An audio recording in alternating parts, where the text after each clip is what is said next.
मेरा नाम आस्था है। जिंदगी में जो कुछ मेरे हिस्से में आया वो शायद किसी सपने जैसा नहीं बल्कि एक इतिहास था जो बचपन से ही शुरू हो गया था। मुझे याद है मैं बहुत छोटी थी, शायद 3 या 4 साल की। माँ की गोद में बैठकर उनके दुपट्टे से खेलना, उनकी खुशबू, उनका एहसास, सब कुछ अभी भी मेरे मन में बसा है। लेकिन बस वो यादें हैं। माँ की मौत मेरी जिंदगी का पहला सदमा था जो ना मुझे समझ में आया, ना कोई मुझे समझा सका। वो चली गई हमेशा के लिए। मैं कुछ भी नहीं समझी। बस उनके जाने के बाद घर में एक अजीब सी खामोशी छा गई थी। पापा के चेहरे पर कुछ ऐसा था जैसे कोई अंदर से टूट गया हो। पापा ने माँ के बाद दूसरी शादी नहीं की। लोगों ने बहुत समझाया, रिश्तेदारों ने दबाव भी डाला, लेकिन वो बस एक ही बात कहते, मैं अपनी बेटी को किसी और के साए में नहीं छोड़ सकता। वो खुद ही हमारे लिए माँ भी बने और बाप भी। मेरा एक भाई था। मुझे कुछ साल बाद समझ में आया कि हम दोनों की दोस्ती, प्यार, सब कुछ बेमिसाल था। वो मेरा दोस्त भी था, मेरा रखवाला भी। हम एक दूसरे के बगैर खाना भी नहीं खाते थे। अगर मुझे कभी किसी चीज की जरूरत होती तो सबसे पहले मैं भाई को बताती और वो कुछ भी हो मेरे लिए लेकर आता था। हम यूं ही जुड़े हुए थे जैसे दिल और धड़कन। जिंदगी थोड़ी देर के लिए सुकून में थी, जैसे कोई हल्की हवा जो सिर्फ थोड़ी देर को चली हो। मगर जैसे जैसे वक्त गुजरा सब कुछ बदलता गया। भाई बड़ा हुआ तो उसे रूबी पसंद आ गई। रूबी हमारे मोहल्ले में रहती थी। खूबसूरत थी लेकिन बातों में कड़वाहट, चालाकियों में माहिर। मोहल्ले वाले अक्सर उसका जिक्र करते तो चुप हो जाते, जैसे कुछ छिपा रहे हों। पापा को जब पता चला कि भाई उससे शादी करना चाहता है तो वो बहुत नाराज हुए। मैं रूबी से शादी करना चाहता हूँ, अगर आप नहीं मानेंगे तो मैं खुद फैसला कर लूंगा। ये सुनकर पापा की आंखों में दुख साफ नजर आ रहा था। वो शख्स जो पूरी जिंदगी हमारे लिए जीता रहा अब खुद को बेबस महसूस कर रहा था। भाई अपनी जिद पर कायम रहा। पापा ने कई बार समझाया, रोका, धमकाया भी, लेकिन भाई ने उनकी हर बात को रद्द कर दिया। एक रात पापा मेरे कमरे में आए, काफी देर तक खामोश बैठे रहे, फिर बोले, आस्था, कभी कभी हम औलाद के लिए वो फैसले करते हैं जो हमारे दिल को जख्मी करते हैं, भले ही हमें ये उम्मीद होती है कि शायद वो खुश रहें। मैंने पूछा, क्या भाई की शादी रूबी से करने जा रहे हैं? उन्होंने सिर्फ सिर हिलाया। मैं कुछ भी नहीं कह सकी। कुछ दिनों के बाद रूबी हमारे घर की बहू बनकर आ गई। मैं भाई की आंखों में खुशी देख रही थी। वो मुस्कुरा रहा था जैसे वो सब कुछ पा गया हो जो वो चाहता था। लेकिन पापा की आंखों में वो रोशनी नहीं थी, जैसे किसी ने जलता दिया बुझा दिया हो।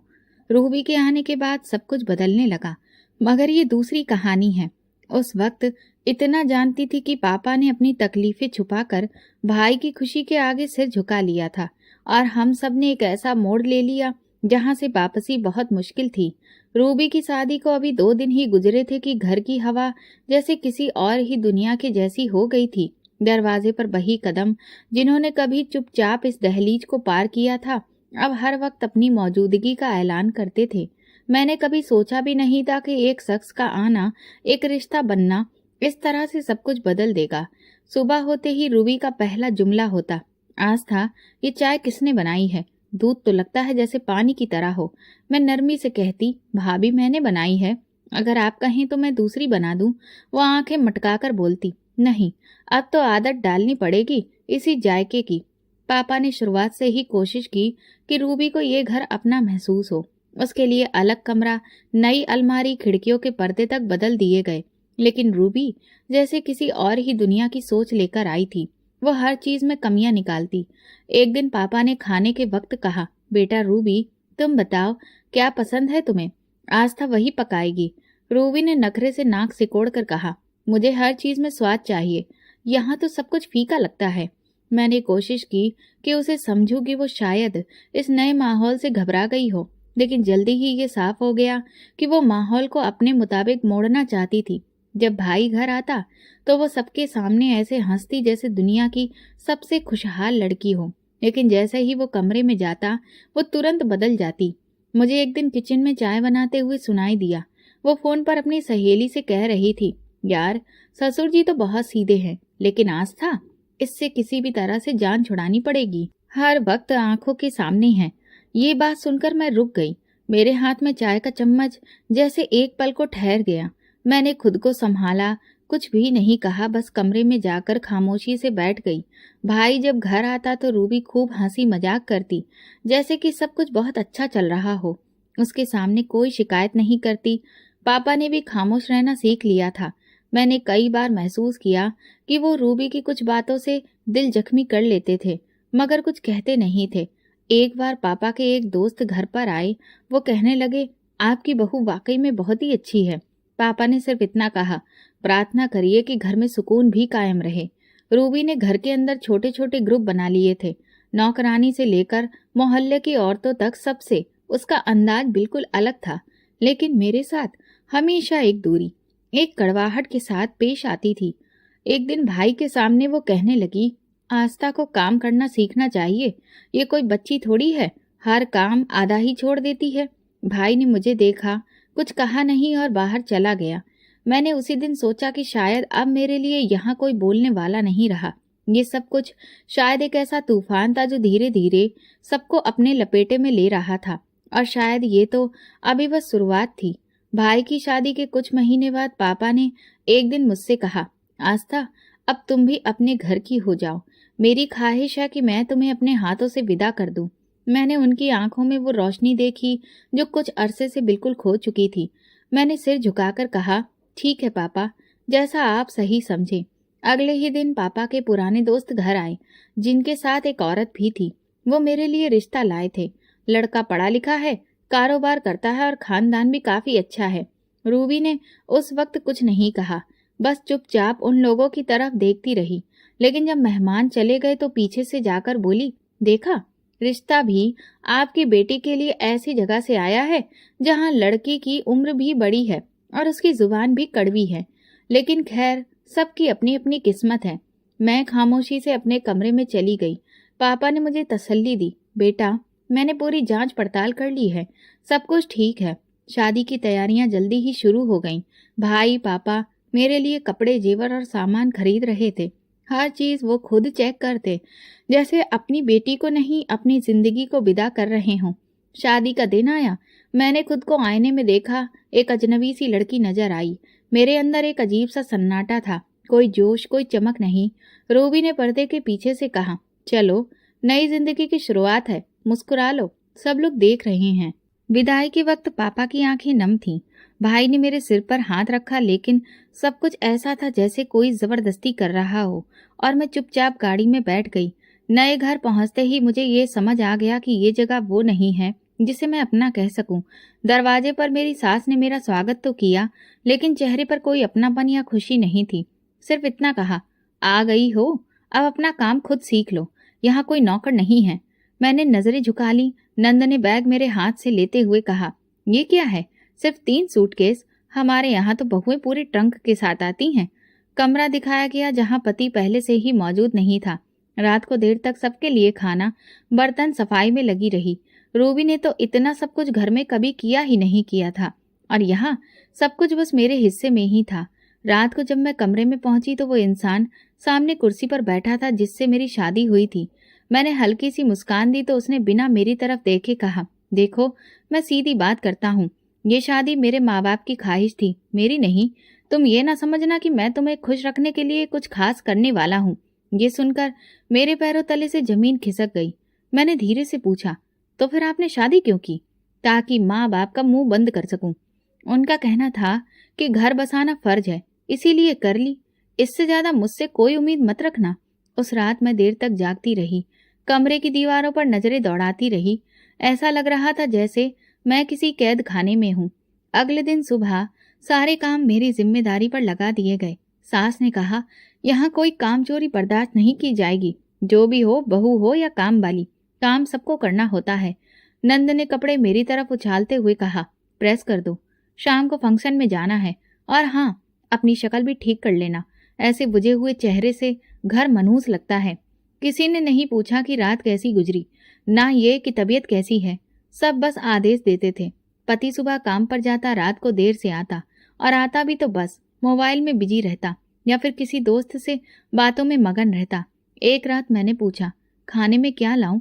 उसने कहा, जो तुम खाती हो वही खा लूंगा, फर्क क्या पड़ता है? मैंने हिम्मत करके पूछा, आप मुझसे खुश हैं? उसने हंसते हुए कहा, खुशी? मैं तो अब तक समझ ही नहीं पाया कि तुम हो कौन। मेरे लिए बस एक मजबूरी हो। ये जुमला मेरे अंदर कहीं गहराई तक बैठ गया। वो रोज मुझे ये याद दिलाता कि मैं उसकी पसंद नहीं हूँ, लेकिन मैं हर दिन ये सोचकर गुजार देती थी कि शायद कल कुछ बदल जाए, शायद उसका रवैया नरम हो जाए, शायद बातों में थोड़ा अपनापन आ जाए। लेकिन हर सुबह पहले से ज्यादा खालीपन लाती और हर रात पहले से ज्यादा थकी हुई होती। ना कोई बात करने वाला, ना कोई हाल पूछने वाला। मैं उसके लिए घर में सिर्फ एक जिम्मेदारी थी, एक साया जो बस गुजर रहा था।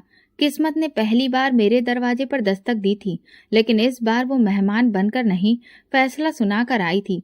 शादी के कुछ दिन बाद ही मुझे अंदाजा हो गया था कि ये रिश्ता किसी दीवार के जैसा है, जिसे मैं रोज अपने शब्दों से, अपने अमल से नरम रखने की कोशिश करती, लेकिन वो हर दिन और ज्यादा कठोर होती जाती। पति सुबह सवेरे उठकर खामोशी से तैयार हो जाता, कभी कभी नाश्ता करता और अक्सर बिना कुछ कहे ही निकल जाता। मैं रोज उसके कपड़े प्रेस करके रखती, जूते साफ करके दरवाजे के पास रखती, लेकिन वो बिना नजर डाले चला जाता।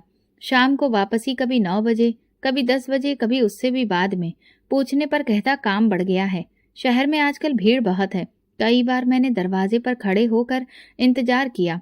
आवाज सुनी तो तेज कदमों से किचन की तरफ जाती, चाय गरम करती, लेकिन वो आते ही कमरे में बंद हो जाता।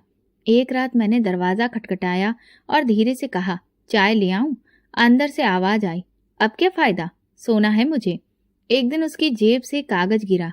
मैंने झुककर उठाया तो देखा एक कैफे की रसीद थी, 2 लोगों की, वक्त शाम 7 बजे।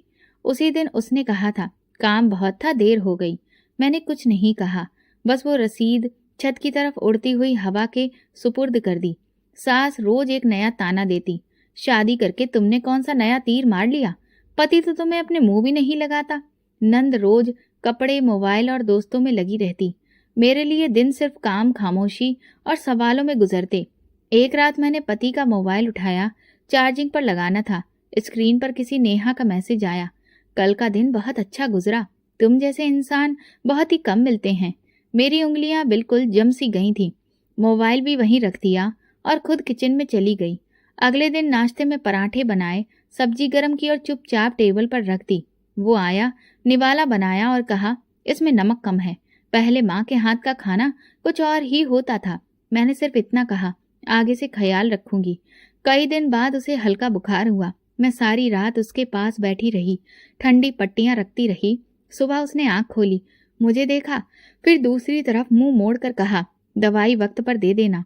एक पल को लगा कि शायद आज शुक्रिया सुनने को मिलेगा, लेकिन कुछ नहीं बदला। 2 महीने इसी तरह गुजर गए। दिन रात मौसम सब बदलते रहे, मगर वो रिश्ता वहीं का वहीं रहा। मैं जब भी कोई बात करने की कोशिश करती तो वो या तो फोन में बिजी होता या फिर थकावट का बहाना बनाकर सोने के लिए मुंह मोड़ लेता। कुछ महीने बाद मुझे तबीयत में अजीब सा बदलाव महसूस हुआ। डॉक्टर से चेकअप करवाया तो खबर मिली कि मैं माँ बनने वाली हूँ। जब उसे बताया तो उसने सिर्फ सिर हिलाया, न खुशी न हैरत, कुछ भी नहीं। बस इतना कहा, अच्छा है, माँ को खुशी होगी। सास ने जरूर खुशी जाहिर की, लेकिन साथ में ही बोली, ध्यान रखना कोई बहाना नहीं बन जाए काम ना करने का। प्रेगनेंसी के दौरान भी मेरा वही रूटीन जारी रहा। नाश्ता बनाना, खाना, सफाई, कपड़े, बर्तन, सब कुछ मेरी ही जिम्मेदारी रही। एक बार जहरीली बू से मेरी तबीयत बहुत खराब हो गई। मैं जमीन पर बैठ गई। नंद आई और बोली, अभी से नखरे शुरू हो गए, अजीब लोग हैं। मेरा दिल किया कि मैं चिल्लाकर किसी को बताऊं, लेकिन मेरे पास सुनने वाला कोई नहीं था। मैं सिर्फ खुद से कहती थी, चुप रहो, सब्र करो, शायद माँ बनने के बाद सब कुछ बदल जाए। फिर महीने गुजरते गए। मैं हर धड़कन के साथ भगवान से प्रार्थना करती रही कि ये बच्चा मेरे रिश्ते में कोई खुशी लेकर आए। फिर वो दिन आया जब मैंने एक बेटे को जन्म दिया। अस्पताल में सिर्फ एक सास थी, पति शहर में था व्यस्त। बेटे को देखकर मेरी आंखों में पहली बार रोशनी सी आई। उसकी छोटी सी उंगली मेरे हाथ को पकड़ते हुए जैसे कह रही थी, मैं हूँ, अब तुम अकेली नहीं हो। शाम को वो आया, बेटे को देखा और कहा, नाम सोच लिया है? मैंने कहा, आप बता दीजिए। वो बोला, अपूर्व, मेरे दोस्त का नाम है, वही रख लो। फिर वो मोबाइल पर कॉल करने लगा, जैसे अभी भी किसी और ही दुनिया में है। मैंने बेटे को सीने से लगा लिया। अब मैं किसी के लिए बोझ नहीं थी, मैं माँ थी और यही मेरा पहला और आखिरी सहारा था। बेटे की पैदाइश के बाद मैंने खुद को संभाल लिया था। अब मेरी जिंदगी का वो छोटा सा वजूद था जो हर वक्त मेरी गोद में रहता, मेरी आंखों में झांकता और शायद मुझे वो सब भूल जाने पर मजबूर करता जो मैं सह चुकी थी। शादी के 1 साल बाद पहली बार ऐसा लगा था कि शायद मैं भी किसी दिन खुशी से जी सकूं, लेकिन खुशी मेरे नसीब में ठहरने नहीं आई थी। एक दिन मैं कपड़े तय कर रही थी जब सास की बातों की आवाज आंगन में गूंजी। हाँ, शहर वाली लड़की बहुत खूबसूरत है, वहां जाकर तो बेटा बिल्कुल बदल गया है, यहाँ की तरफ आता ही कभी कभी है। मैं ठिठक गई। शहर वाली लड़की? सास ननद से बात कर रही थी। कम से कम वो लड़की काम की तो है, हर बात में जुबान नहीं चलाती, न हर वक्त बच्चों को गोद में लेकर घूमती है। मेरा दिल धक्क से रह गया। मैंने ननद से पूछा, किसके बारे में बात हो रही थी? उसने मुझे ऊपर से नीचे तक देखा और हंसते हुए कहा, पता नहीं, तुम्हारे पति की दूसरी पत्नी की। ये तो सबको पता है, तुम्हें अभी तक नहीं पता? मेरे हाथ से कपड़े फिसलकर जमीन पर गिर गए। उसी रात जब वो घर आया मैंने पूछा, क्या आपने कहीं और शादी कर ली है? उसने बिना किसी झिझक के कहा, हाँ की है। क्या तुम्हें किसी ने नहीं बताया? तो फिर तुमने मेरे साथ शादी क्यों की? तुम सिर्फ एक फर्ज थी जो मैंने निभाया। अब मैं अपनी मर्जी की जिंदगी जी रहा हूँ और तुम भी अपनी जियो। ये कहकर वो बैग उठाकर बाहर चला गया। इसके बाद वो हफ्तों तक वापस नहीं आया। मैंने सास से कहा, बच्चे की दूध, दवा, कपड़ों के लिए पैसे चाहिए। बेटा कुछ देकर नहीं गया। उन्होंने पलट कर कहा, हम क्यों दें? वो तुम्हारा बच्चा है, हमारा नहीं। खुद संभालो। मैं चुप हो गई, जैसे जुबान किसी ने काट ली हो। अगले दिन दोपहर को सास ने मेरी थाली से खाना निकालते हुए कहा, खाना काम करने वालों के लिए होता है, मुफ्त खोरों के लिए नहीं। बेटे का बुखार उतर नहीं रहा था। मैं पुराने कपड़े धोकर सुखा रही थी। दुपट्टे को काटकर उसके लिए नरम सा झूला बनाया। सास रोज झगड़ा करती, ये बच्चा यहाँ रहकर बड़ा हो गया तो कल को ये जायदाद में हिस्सा मांगेगा। मैंने किसी से कुछ भी नहीं कहा, ना भाई को फोन किया, ना फिर पापा को बताया। पर एक दिन जब बेटे की सांसें उखड़ने लगी तो मैं मंदिर के सामने बैठकर प्रार्थना करने लगी, हे भगवान, मेरे बच्चे को बचा लो। मैं कुछ भी नहीं मांगती। उसी शाम पापा दरवाजे पर आ गए। उनके चेहरे पर परेशानी लिखी हुई थी। शायद किसी ने खबर दे दी थी। उन्होंने मुझे देखा, मेरे बेटे को गोद में लिया और बोले, आस्था, क्या हो रहा है ये सब? मैं चुप रही। पापा सीधा मेरे पति के पास शहर गए। शाम को जब वो वापस आए तो उनकी आंखें लाल थीं। बस इतना कहा, तुम्हारा पति कह रहा है बीवी भी ले जाओ और बच्चा भी। मुझे किसी का बोझ नहीं उठाना है। मेरी जिंदगी मेरी है। मैं पत्थर सी फर्श पर बैठ गई। पापा ने मेरे सिर पर हाथ रखा और कहा, बस बेटा, अब तुम वापस मेरे साथ चलोगी। अगले दिन जब मैं कपड़े समेट रही थी तो सास ने कहा, क्या मिला तुम्हें? बाप को बुला लिया और अपने नखरे दिखा दिए। तुम्हारा अंजाम तो यही होना था। मैंने कुछ नहीं कहा, सिर्फ बेटे को लपेटा और बाहर आ गई। दरवाजे से निकलते हुए पीछे मुड़कर एक बार देखा। वो दरो दीवार जिसमें मेरा पहला बच्चा बड़ा हो रहा था, वही दीवारें अब अजनबी लग रही थी। जब मैं पापा के साथ घर लौटी तो दरवाजा रूबी ने खोला। उसकी नजरें पहले मेरे बेटे पर गईं, फिर वो मेरी आंखों में झांकी और धीमी आवाज में बोली, अच्छा, वापस आ गई हो? पापा खामोशी से आगे बढ़ गए और मैं अंदर दाखिल हुई। आंगन वही था, कमरे वही थे, मगर हवा बदल चुकी थी। रूबी ने मेरे लिए वो नजर चुनी थी जो ना अपनापन रखती थी ना रहम। पहली रात ही वो बोली, यहाँ कोई मेहमान खाना नहीं है, जो आई हो तो काम में हाथ बटाना होगा। बेटा है तो उसका भी खुद ही ख्याल रखना, हम पर बोझ मत बनना। मैंने सिर हिला दिया। पापा ने कमरे का दरवाजा बंद करते हुए सिर्फ इतना कहा, जो कुछ हुआ उसका बदला तुम्हारे नसीब से है, किसी इंसान से नहीं। मेरी खामोशी ही मेरा जवाब थी। अगले दिन से काम का बोझ मेरे कंधों पर था। रूबी ने सुबह ही बोल दिया, नाश्ता बनाना है, बर्तन धोने हैं, झाड़ू भी लगाओ, सब कुछ वक्त पर होना चाहिए। और हाँ, मेरे बच्चों को वक्त पर तैयार भी करना है। मैंने अपने बेटे को कपड़े पहनाए, उसे कोने में बिठाया और किचन में जाकर काम शुरू कर दिया। दिन में कई बार वो रोता, मैं दौड़कर जाती, गोद में लेती, तसल्ली देती और फिर रूबी की आवाज आती, ये घर है या डे केयर? हर वक्त बच्चों की चींची चींची सुनाई देती है। एक दिन पापा ने मेरे माथे पर पसीना देखकर पूछा, सब कुछ ठीक है? मैंने धीरे से कहा, जी, बस थोड़ा सा काम ज्यादा है। पापा ने शायद सब समझ लिया था, लेकिन कुछ कह ना सके। 2 हफ्ते बाद एक रात पापा को सीने में दर्द हुआ। मैंने भाई को फोन किया, वो काम पर था। रूबी ने कहा, ये तो रोज के बहाने हैं, कुछ भी नहीं होता। लेकिन अब की बार कुछ हो गया। मैंने पापा को पानी दिया। उनकी आंखों में एक अजीब सी वीरानी थी। उन्होंने मेरा हाथ थामा और बस इतना कहा, बेटी माफ करना। मैं उनके हाथ से अपना हाथ छुड़ाकर बाहर की तरफ दौड़ी कि किसी को बुलाऊं। लेकिन जब वापस आई तो पापा की सांसें बंद हो चुकी थीं। घर में सन्नाटा पसर गया। रूबी ने मुझे कमरे से बाहर निकाल दिया और साफ शब्दों में बोला, अब ये तुम्हारा घर नहीं रहा। अगर भाई से कुछ भी कहा तो याद रखना, तुम्हें और तुम्हारे बच्चे को सड़क पर छोड़ दूंगी। पापा की मौत के बाद मेरा दुख सिर्फ जाति नहीं रहा, अब मेरा वजूद भी सबको नागवार लगने लगा था। भाई वापस आया, अंतिम संस्कार हुआ और फिर दोबारा काम पर चला गया। रूबी ने उसके सामने कुछ भी नहीं कहा, लेकिन जब हम अकेले हुए तो उसकी जुबान और ज्यादा तेज हो गई। ये सब तुम्हारी वजह से हुआ। तुम्हारे दुख ने ही तुम्हारे बाप की जान ले ली। कभी कभी दिल करता था कि चीखूं, चिल्लाऊं, लेकिन जुबान पर ताला था, क्योंकि मेरे पास कोई ठिकाना नहीं था।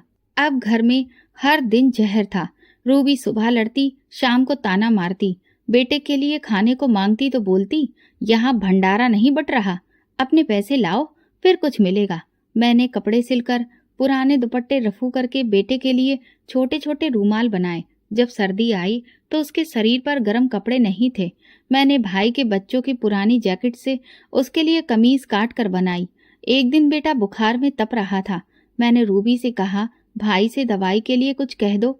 उसने नाक सिकोड़ कर कहा, भाई तुम्हारा है, जाकर खुद मांगो। जब भाई रात को आया मैं दरवाजे पर खड़ी रही, लेकिन रूबी ने उसे आंगन में ही रोक लिया। बातें करती रही, फिर हाथ पकड़कर कमरे में ले गई। मैं पीछे हटकर दरवाजा बंद कर लिया।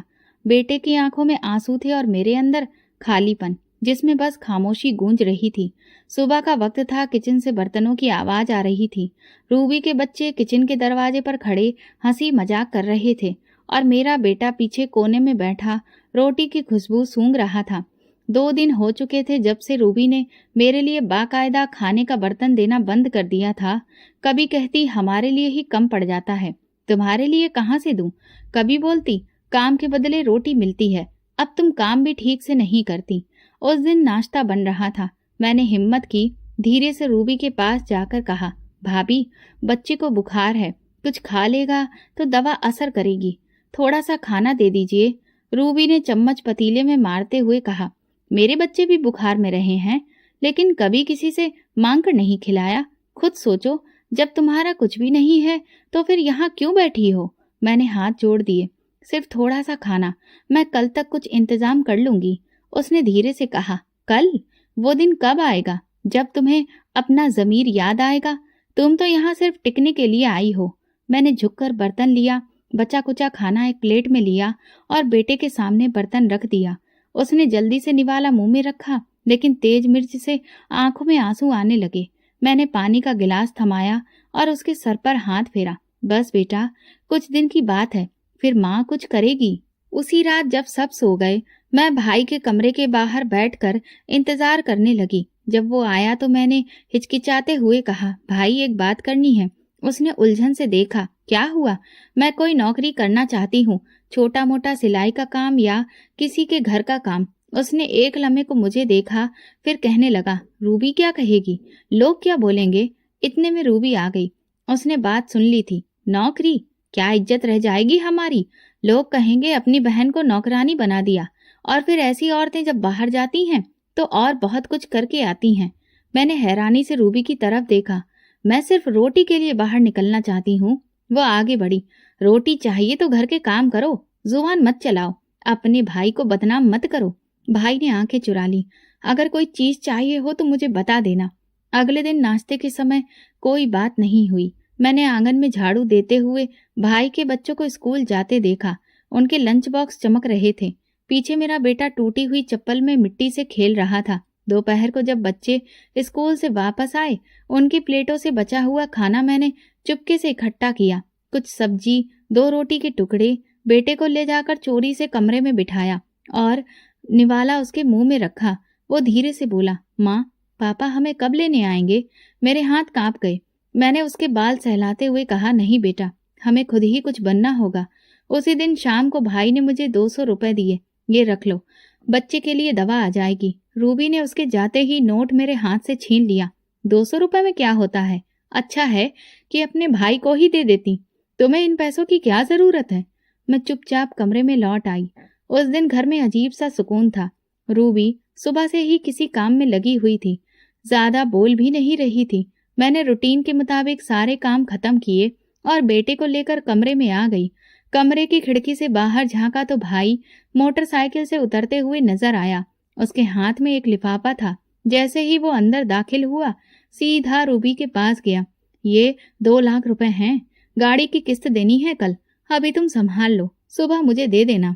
रूबी ने लिफाफा हाथ में लिया और जल्दी से अंदर चली गई। मैं कमरे के पास में ही खड़ी थी। भाई ने एक नजर मेरी तरफ देखा और सिर हिलाकर अपने कमरे की तरफ बढ़ गया। मैंने कोई सवाल नहीं किया, कोई बात नहीं की, बस अपने कमरे में वापस आ गई। थोड़ी देर बाद रूबी ने मुझे बुलाकर चाबियां पकड़ाईं।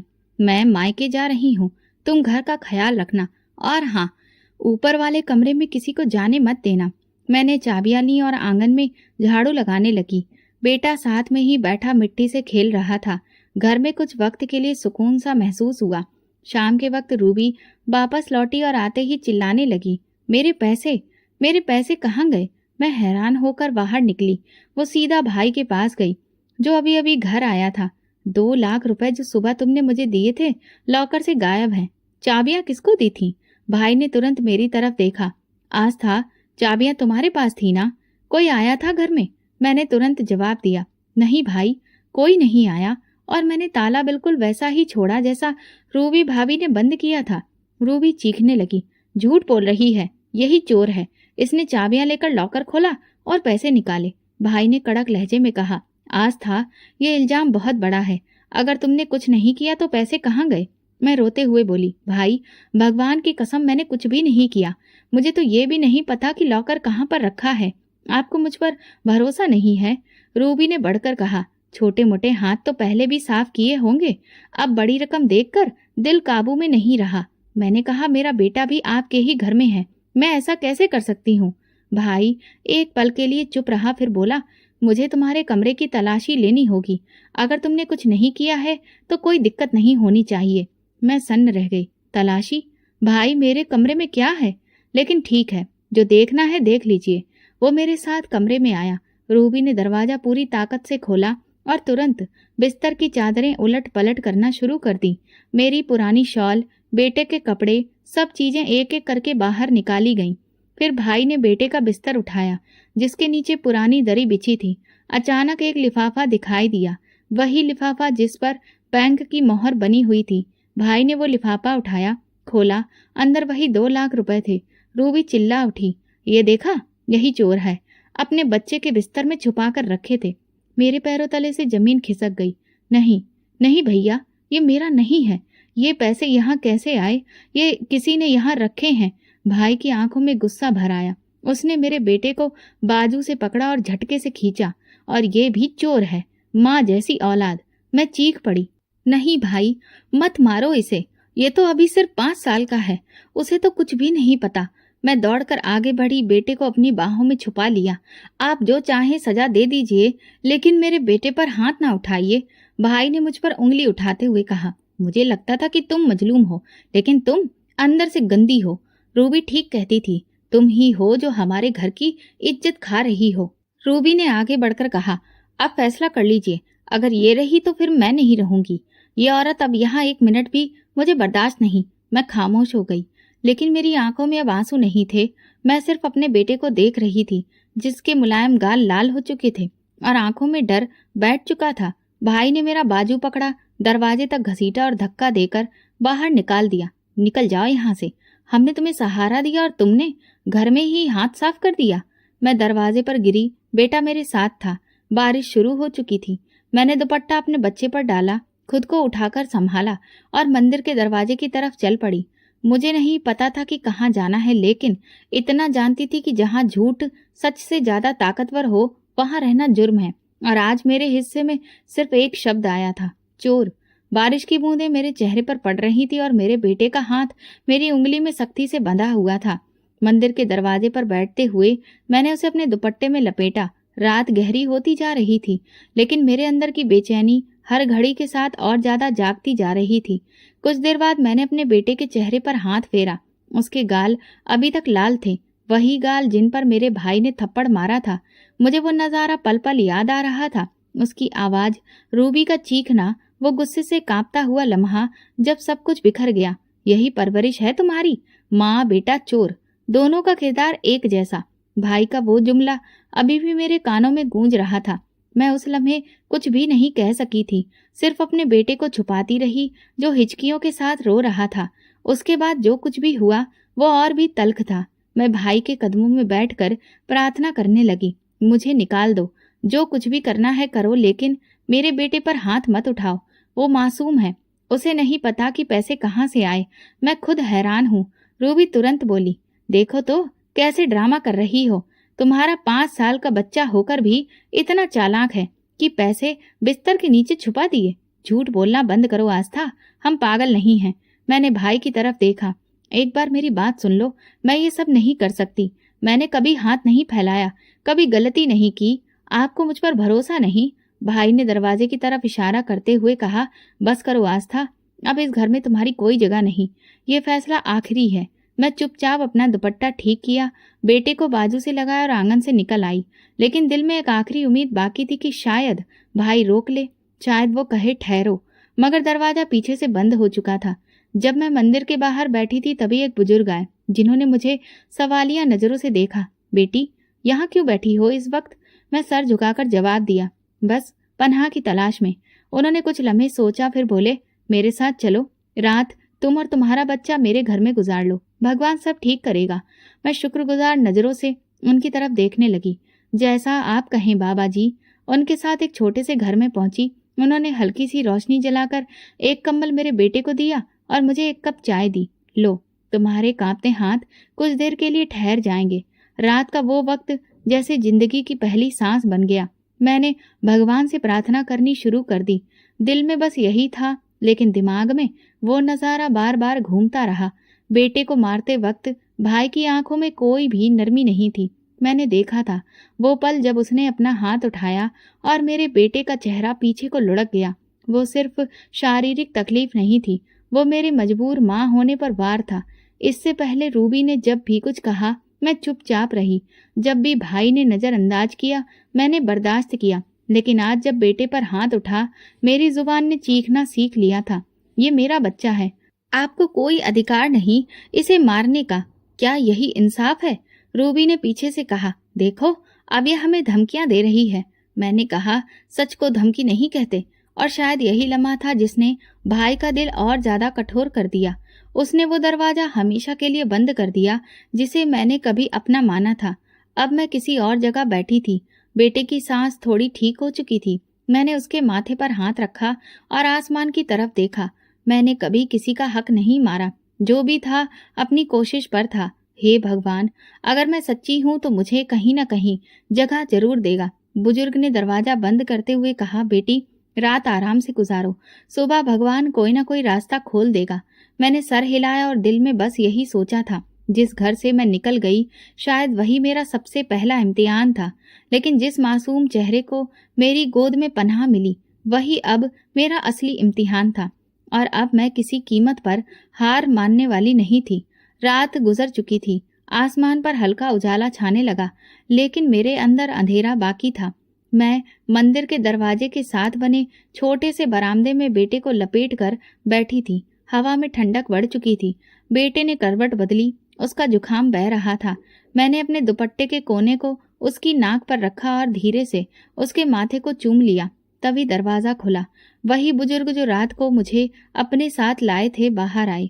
उनका चेहरा पानी की बूंदों से भीगा था। बेटी, नींद नहीं आई? मैंने धीरे से सिर हिलाया। थोड़ी देर के लिए आंख लग गई थी, पर दिल जगा हुआ था।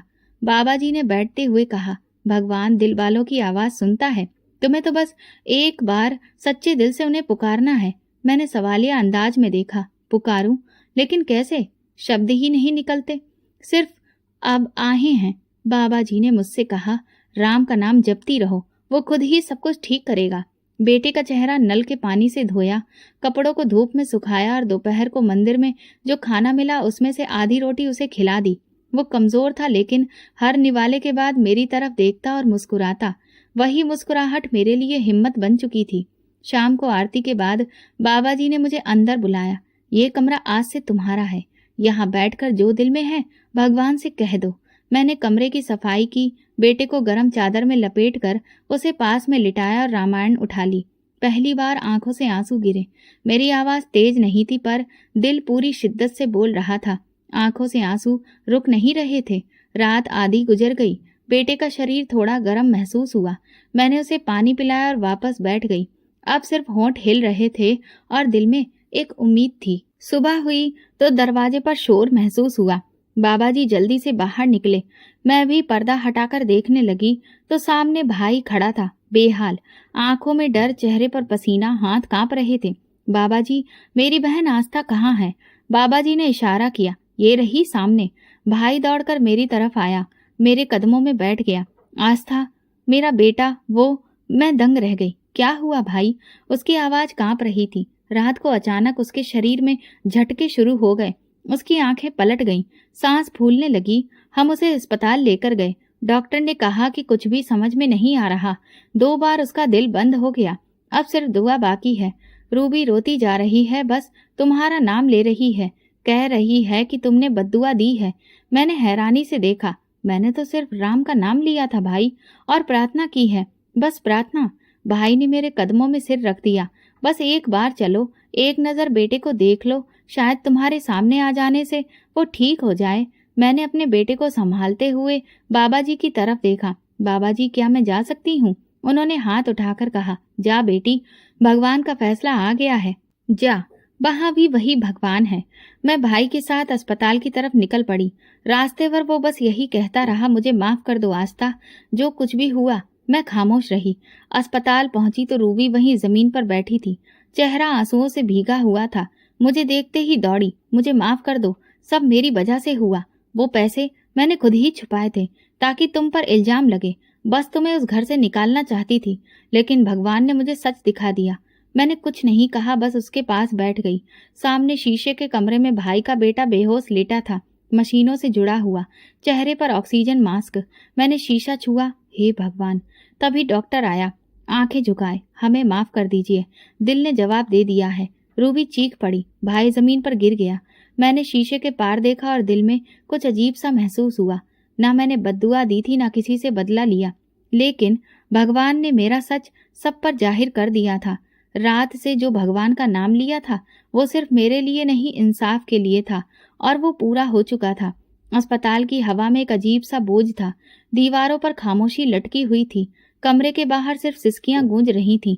रूबी के हाथ कांप रहे थे, चेहरे पर बेयकीनी छाई थी। मैं एक तरफ खड़ी थी, बेटे को साथ लगाए। सब कुछ मेरी आंखों के सामने हो रहा था, मगर मेरे अंदर गहराई में एक सुकून था, वो सुकून जो सच की ताकत से ही आता है। अचानक रूबी उठी, लड़खड़ाते कदमों से मेरे पास आई। आस्था, मैंने सब कुछ जानबूझकर किया था। वो पैसे चुराना, तुम पर इल्जाम लगाना, मैंने कदम पीछे किए, लेकिन नजर नहीं चुराई, न सवाल किया। वो बोलती गई, मुझे लगता था अगर तुम रहोगी तो तुम्हारा भाई कभी मेरा नहीं हो सकेगा। वो तुमसे बात करे, तुम्हें अहमियत दे, ये मैं बर्दाश्त नहीं कर पा रही थी। और उस दिन वो रकम, वो मेरा बदला था। भाई ने कराहते हुए कहा। उसकी आंखें लाल थी और आवाज भारी। तो तुम्हें सब पता था? रूबी ने सिर झुकाकर कहा, हाँ। और फिर जब बेटे की हालत बिगड़ी तो मैं टूट गई। शायद भगवान का इंसाफ था, शायद वो मुझे दिखाना चाहता था कि जिस पर मैंने उंगली उठाई वही सबसे सच्ची थी। मैंने अपने बेटे को सीने से लगाकर कहा, मैंने कभी बद्दुआ नहीं दी, ना किसी को हराने की ख्वाहिश रखी। जो मेरे साथ हुआ वो वक्त की ठोकर थी, लेकिन आज मेरे भगवान ने सबके सामने मेरा फैसला सुना दिया। भाई मेरे पास आया, मेरे कदमों में बैठ गया और बोला, आस्था, मुझे माफ कर दो। मैं तुम्हारा भाई होकर तुम्हें पहचान नहीं पाया। मैं तुम्हारे बेटे का मामा बनने के काबिल भी नहीं था। मैंने भाई से कहा, ऐसा मत कहो भाई, मैंने कभी तुम्हें गलत नहीं समझा। मैं बस इतना जानती थी कि मेरा भगवान मुझे मेरा हक देगा। बस वो लम्हा कब आएगा ये नहीं जानती थी। भाई ने मेरे सामने हाथ जोड़ दिए, वापस चलो, मुझे अपना भाई मान लो। जो कुछ तुमने सहा है वो कोई बहन सहती तो शायद मर जाती। तुम्हारा सब्र ही तुम्हारी जीत है। मैं खामोश रही, फिर धीरे से कहा, वापस? लेकिन कहाँ? जिस घर से मुझे चोर कहकर निकाल दिया गया, जिस दहलीज पर मेरा बेटा बेगुनाह होकर भी पीटा गया, जिस दरवाजे के बाहर मुझे बारिश में बैठना पड़ा। भाई की आंखों से आंसू फिर बहने लगे। तो मैं क्या करूं? कैसे खुद को सजा दूं? सजा तुम्हें भगवान ने दे दी है और शायद माफी भी दे देगा। अचानक से रूबी की हालत बहुत बिगड़ने लगी। वो पागलों जैसा व्यवहार करने लगी। हमने तुरंत ही डॉक्टर से उसका चेकअप करवाने को कहा।